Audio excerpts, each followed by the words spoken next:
Hello guys, welcome to the Parasite World. Kali ini kita akan belajar tentang kelas Cestoda.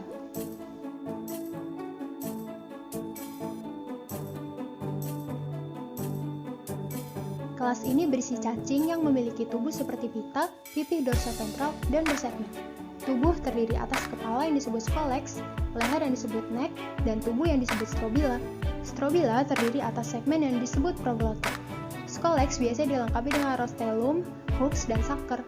Sucker berada pada bagian anterior dari scolex yang berfungsi sebagai alat penghisap, sedangkan proglotit tumbuh di bagian posterior scolex.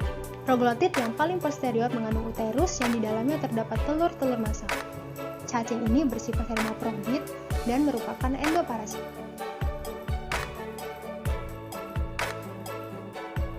Berikut adalah dua spesies yang akan kita bahas.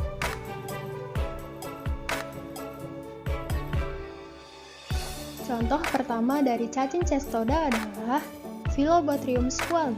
Cacing ini memiliki scolex yang relatif besar. Pada scolex terdapat 4 bothridia yang dilengkapi sucker. Sucker aksesori berdiameter sekitar 300 mikrometer dan memiliki banyak papila kecil berbentuk kerucut pada permukaan internalnya. Scolex berbentuk seperti daun telinga atau trompet yang memiliki tepian tipis dan lentur. Panjang tubuh tidak lebih dari 10 cm dan terdiri dari beberapa proglotit. Terdapat 222 hingga 373 testis per proglotit.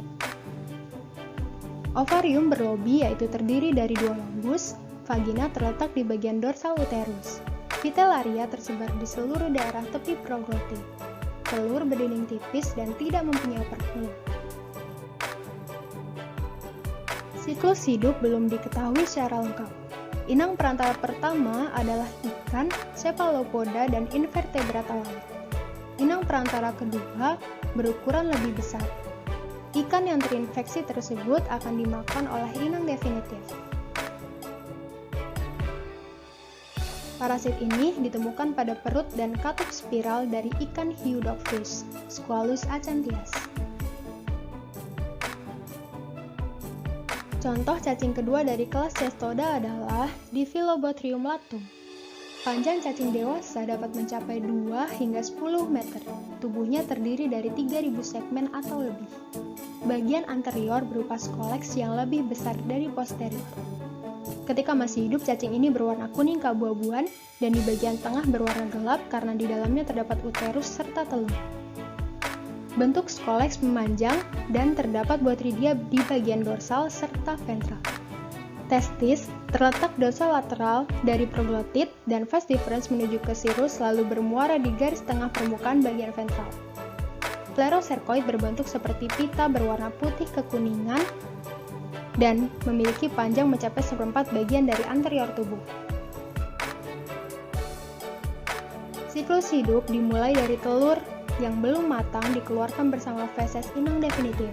Telur-telur ini kemudian melengkapi perkembangannya di dalam air tawar. Larva Corasidium kecil bersilia menetas dari telur yang telah matang dan berenang di sekitar sampai tertelan oleh Copepoda. Siklus hidup berlanjut dalam tubuh Copepoda, yaitu berkembang menjadi Procercoid. Copepoda yang terinfeksi dimakan oleh ikan kecil dan Procercoid berkembang menjadi Plerocercoid dalam daging ikan. Plerocercoid merupakan tahap infektif bagi inang definitif seperti manusia atau mamalia lain. Sebelum mendapatkan inang definitif yang cocok, Plerocercoid dapat menginfeksi ikan yang lebih besar, tetapi tidak akan terus tumbuh karena ikan tersebut hanya sebagai inang pengangkut. Siklus hidup dilanjutkan di dalam tubuh manusia atau mamalia lain yang cocok. Mamalia sebagai inang definitif terinfeksi karena memakan ikan mentah atau setengah matang yang mengandung Plerocercoid. Larva berada pada usus kecil dan tumbuh hingga dewasa. Kemudian proglotit akan melepaskan telur yang belum matang dan menyelesaikan siklus. Larva infektif Plerocercoid Diphilobothrium latum ditemukan pada otot ikan trout, salmon, pike, dan kakap. Oke guys, sekian belajar kali ini. See you next time.